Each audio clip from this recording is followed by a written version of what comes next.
ታጠፋ ሚስትህ እንዴት ነው ዝም ነው የምትላት? እና ምን እላታለሁ?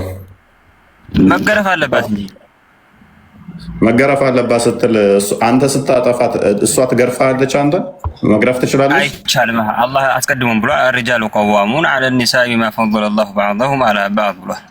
ወንድ ልጅ ከሴት ልጅ በማስተዳደር አቅሙ በሁሉም ነገር በላጭ ነው። ሴትና ወንድ ልጅ ምንም አይገናኝም። አንተ እንዴት ሴት ልጅ ወንድ ልጅ ትገርፋለህ? ስታስበው እንዴ ካጠፋ መገረፍ አለባት። ሴት ልጅ መገረፍ አለባት። አንተ ስታጠፋ ግን አትገረፍማ። እኔ ማን ነው የሚገርፈኝ? ወንድ ልጅ ገረፍ ሴት ልጅ ትገርፈዋለህ? ወንድ ልጅ ካጠፋ እንዴ ለምን ደሞ አትገርፈው? ምን አይነት እንትን ነው ያመጣው? ሴት ልጅ ወንድ ልጅ ትመታለች? እንዴት ብላል? በየትኛው ቆመን? ለምን እሱ ስላለ ለምን የሚመታት? ወንድና ሴት ልጅ ምንም አይገናኝም። አስለን ምንም ሰማይና መሬት ነው በሁሉም ነገር ማለት ነው። ዋብያው ፌሚኒስቶች ጀማ ከተው አንተን ባል ሚስቱን መምታት ይችላል እንዴ? ግርፍ ማድረግ ይችላል ካጠፋች። እሱ ካጠፋ እንዴ ሴት እንዴት ነው ወንድ ልመታ የምችለው እያልክ ፌሚኒስቶችን ብታስተምር ታየኝ። ሱሬን አውልቀው ነው የሚገርፉ። አይችሉም ብለህ እንዳታስብ። ለመሰለህ ምቷቸው የሚለው ትእዛዝ ራእይ ነው ወይንስ የሙሐመድ ዝም ብሎ ከራሱ የተናገረው? ነብዩ ከራሱ የሚያወራው ነገር የለም። ስለዚህ ሴቶቹን ሂዱና ደብድቧቸው የሚለውን ትእዛዝ የሰጠው አላህ ነው ማለት ነው። ኦኬ ወህይ ነው። ልክ ነህ፣ ወህይ ነው። እሺ፣ ስለዚህ ወንዶቹ ሄደው ሴቶቹ መቷቸው አይደለ?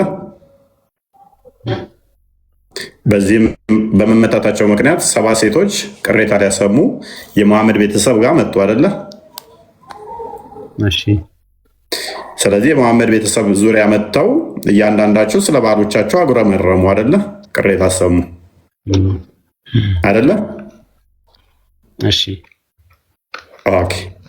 መሐመድ መጨረሻ ላይ የተናገርካት ስህተት ባሎቻቸውን ጥፋተኛ ናቸው ብለዋል አላለም። ምንድን ነው ያለው? መሐመድ ቤተሰቦች ጋር መጥተው አጉረመረሙ ማለት ከመሐመድ ሚስቶች ጋር ፊት ለፊት እነሱ ጋር መጥተው ስለ ባሎቻቸው ቅሬታ አሰሙ። መሐመድ ያለው ከዛ ምንድን ነው? እነኚህ ከእናንተም አይሻሉም ነው ያለው፣ ወይም ከእናንተ በላጭ አይደሉም፣ እናንተም እንደነሱ ናቸው። በዚህ ትእዛዝ ምክንያት ነው ቁርአኑ የወረደው። 70 ሴቶቹ በመመታታቸው ምክንያት ሴቶቹ መመታት እንደሚችሉ ሱራ 434 የወረደው በዚህ ምክንያት ነው። ዱራን አልመንሱር ጀለልዲን አልሱጢ በጻፈው መጽሐፍ ላይ ሱራ 434 የወረደበትን ሲፈስረው ሴቶች 70 ተመተው በመምጣታቸው ምክንያት ሙሐመድ ከተናገረ በኋላ ይሄንኑ የሚያጠናክር ባሎች ሚስቶቻቸውን መምታት እንዲችሉ ባሎች በሴቶች ላይ ቋሚ አሳዳሪ የበላይ ናቸው፣ መምታትም ተፈቅዶላቸዋል የሚለው ወረደ ማለት ነው። 3260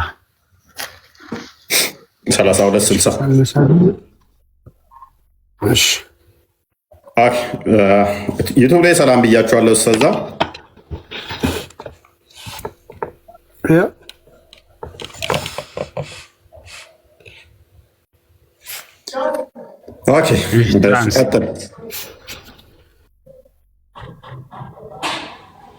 ትራንስሌት አድርገው ይጠቅመሃል ብለህ ነው ይሄ ነገር ተርጉምለት። ይጠቅመሃል ይሄ ነገር ቀጥል፣ ተርጉምለት ወደ አማርኛው። መልካም። እሺ፣ ሚሽከታል መሳቢ 3260 ላይ ይገኛል።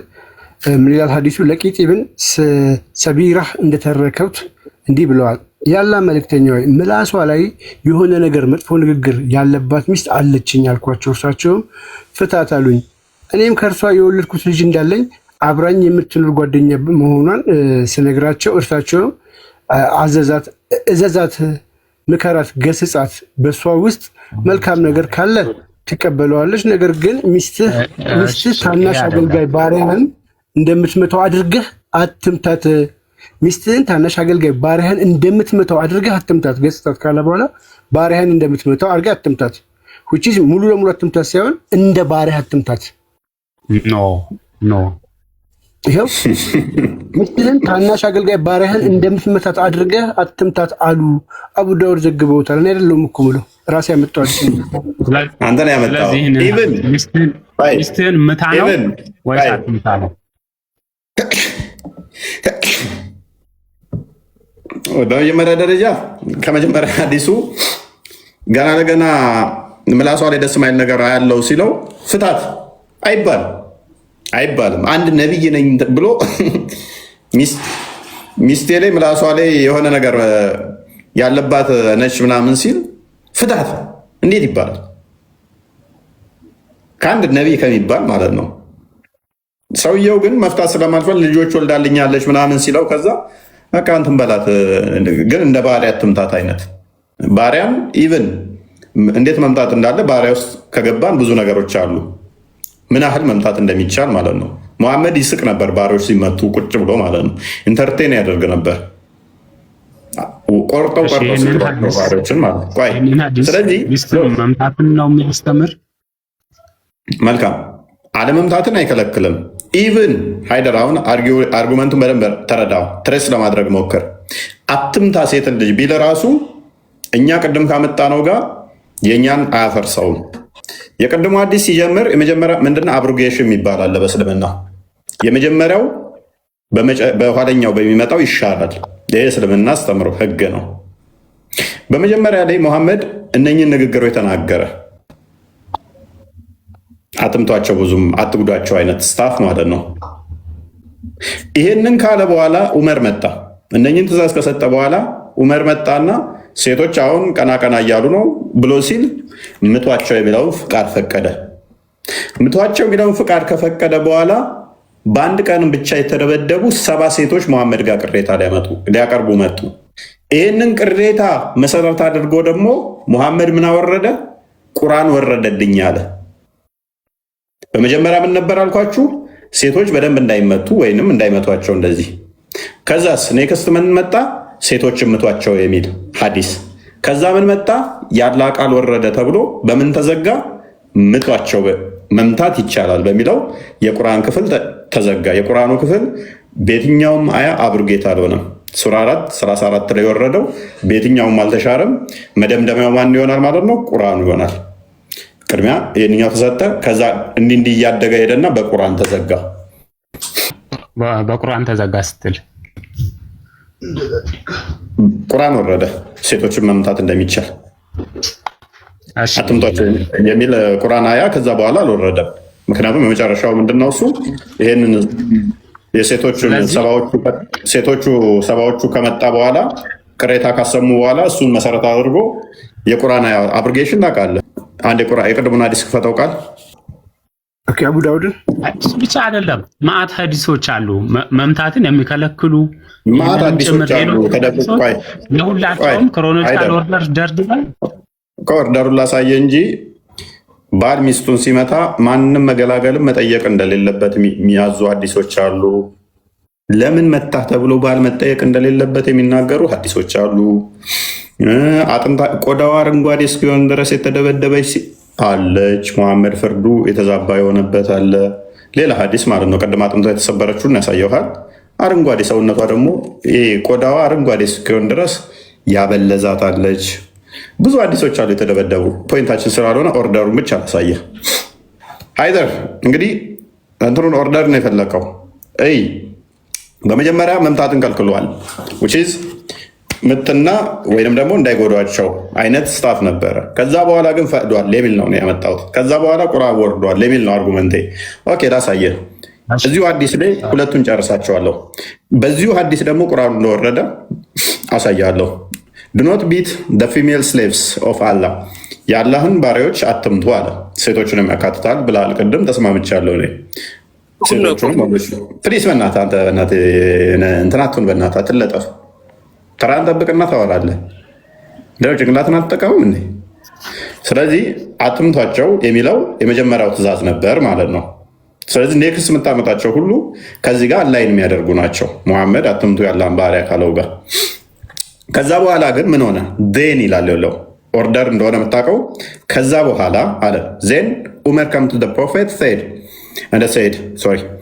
ከዛ በኋላ ኡመር መጣና ሙሐመድን እንደዚህ ያለው ሜሴንጀር ኦፍ አላህ the women have become bold towards their husbands ምን አለ ዑመር መጣና ወደ ነብዩ ጋር ያለ መልእክተኛ ወይ ሴቶች በባሎቻቸው ላይ ጠንካራ ሆነዋል ወይንም ደግሞ ቦልድ ሆነዋል እየተገዳደሩ አይነት ስታፍ ነው አለ።